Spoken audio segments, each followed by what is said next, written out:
going to be using what we've learned about division and taking a look at some word problems. We're going to be looking at two different strategies you can use when you're tackling a division word problem. But we're going to do the first one today. So we're going to write division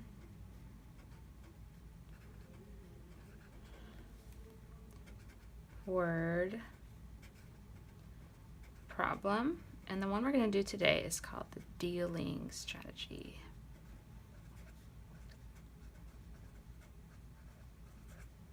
Okay, and I'm on page 47. Okay, so we're going to be looking at word problems, division word problems.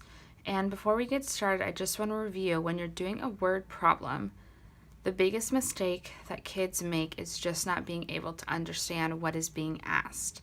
A lot of you guys can do the division just fine, but in order to do it correctly, you have to understand, okay, what is being divided, what's the total, what's the divisor, and then what's the quotient. Okay, most of the time you're going to be looking for the quotient. So once you're able to kind of practice understanding what the question means, you guys are going to do awesome. So let's take a look. We're going to write our steps at the top. Oop, I forgot to do my objective. Today, I will divide using the dealing strategy. Okay, so let's take a look. Step 1. Identify the total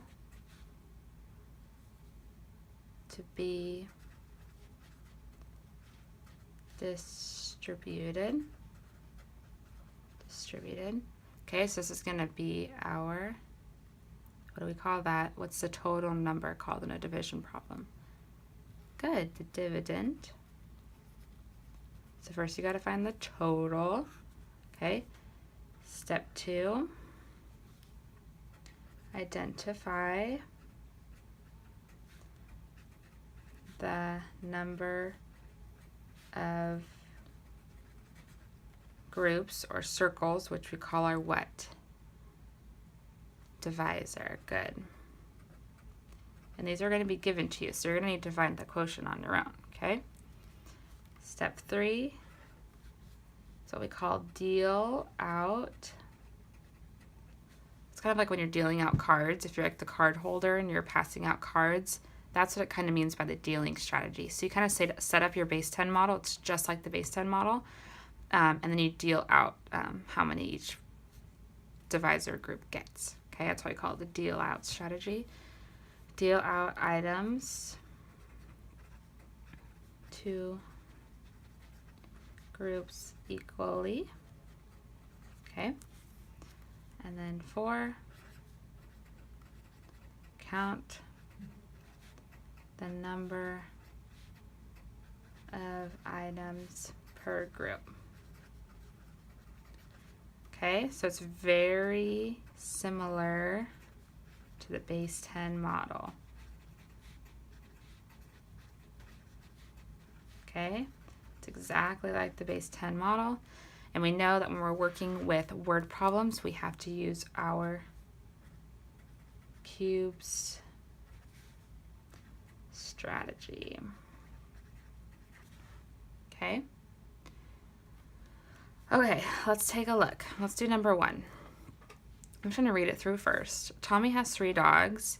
He has 18 bacon treats and 6 cheese treats to share equally among the 3 dogs. How many treats will Tommy's dogs each get? Okay, I'm going to do my cube strategy really quick. So Tommy has 3 dogs. So I'm circling key numbers. He has 18 bacon treats and 6 cheese treats to share equally among 3 dogs. So I'm just circling my numbers. I'm going to underline the question. How many treats will Tommy's dogs each get? So he wants each dog to get the same amount. Okay, box any math words. Let's see. Share, I might do share equally because that tells me that it's division. When you want to share something, you got to break it apart and share it. So I know it's going to be division. Okay. All right. So step 1, identify the total to be distributed. This is my dividend. Okay, let's see. How many treats? So we're looking at treats. We got to find the total amount of treats that he therefore wants to pass out to each dog. So I have 18 bacon and 6 cheese. Does it matter which ones? Nope, it's just saying treats in general. So I'm going to add it. So I'm going to take 18 bacon and 6 cheese. This is going to be my total amount, or my dividend that's going to be distributed. So we have 8 plus 6 is 14. Add the 1. We got 24 total treats in general. So he's starting with 24. It doesn't matter that he has some are bacon and some are cheese. It does not matter. Okay, so I have 24 total. So that means I have 2 10 blocks and 4 1 blocks. Okay. Step 2, identify the number of groups. So you got to figure out, what are you going to be dealing out? How many dogs are you going to be dealing out to? We have 3, so I'm going to draw 3 circles. 1, 2, 3. Number 3, deal out the items to each group equally. Okay, let's look at our base 10. I have 1 10 and 2 10s. Is that enough to give each dog a 10? No. So what do I have to do? I got to break them apart, right? So I'm going to cross out 1 10. I'm going to add it over here. Actually, I'm going to add it over here. Somewhere it won't confuse me. 1, 2, 3, 4, 5, 6, 7, 8, 9, 10. Then I'm going to break down this one, unbundle it. 1, 2, 3, 4, 5, 6, 7, 8, 9, 10. And then I have these 4 right there. Okay, now I have to deal them out equally. Okay? So I'm going to go 1, 1, 1. Do I have enough for 2? Totally. 2, 2, 2. Can I keep going? Yep. 3, 3, 3. Can I keep going? Yep. 4, 4, 4. Keep going. 5, 5. Oop. 5. Yep. Keep going. 6, 6, 6. Can I keep going? Yep, because I have some over here. 7, 7, 7. Can I keep going? Yep. So I got 8, 8, 8. Okay. Now I need to count the number of items per group. So I got 1, 2, 3, 4, 5, 6, 7, 8. So how many treats does each dog get? Each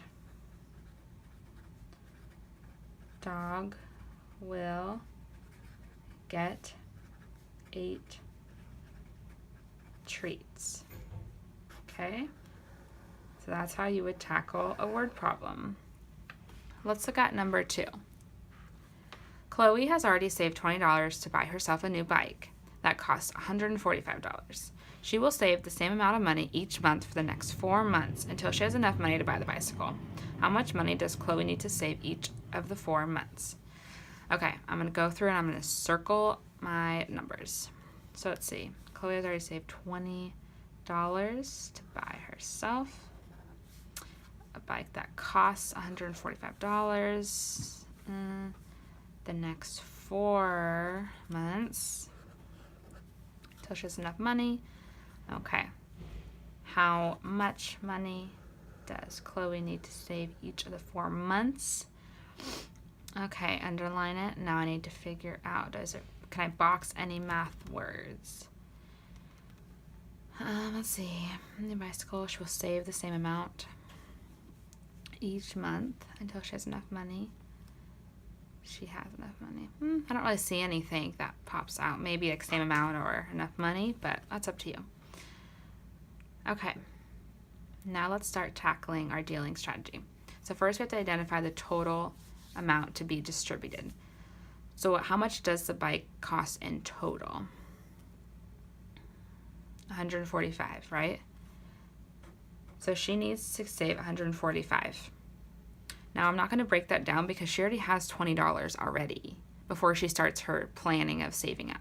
So I'm going to subtract 145 from 20, and that will give me the total that she has on her first day or in her first month. Okay, so 5 minus 0 is 5, 4 minus 2 is 2, and a 1.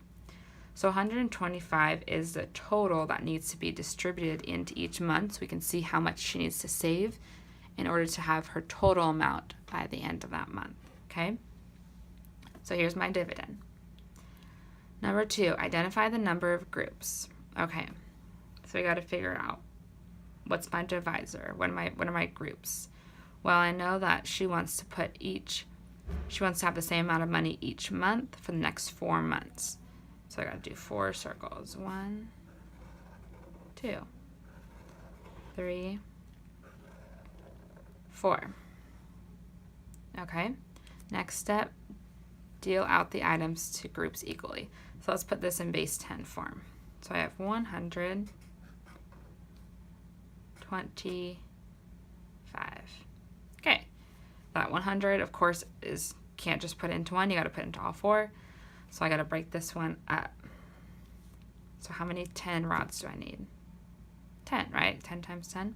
So I got 1, 2, 3, 4, 5, 6, 7, 8, 9, 10. Okay, let's start dealing out our base 10, or our 10 rods.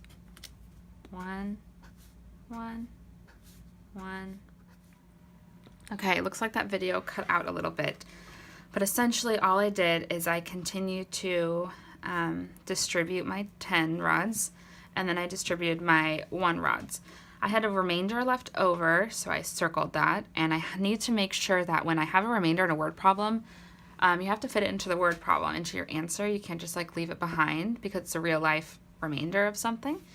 So what I did is I then counted, right? Step 4 is to count. So I did 10, 20, 30, 31. She'll need to save $31 each month with the dollar left over.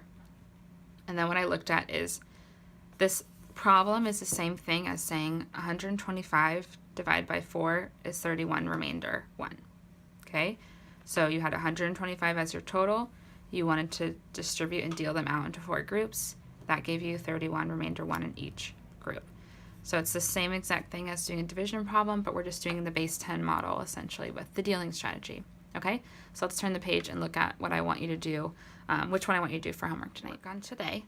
So we have a teacher bought 25 pieces of candy to share with her top 3 readers in her class. She ate 4 pieces of candy at recess. How many pieces of candy will her top readers get? So you got to think about what's your total number of candy. She ate some, so you got to do some subtraction and find a difference.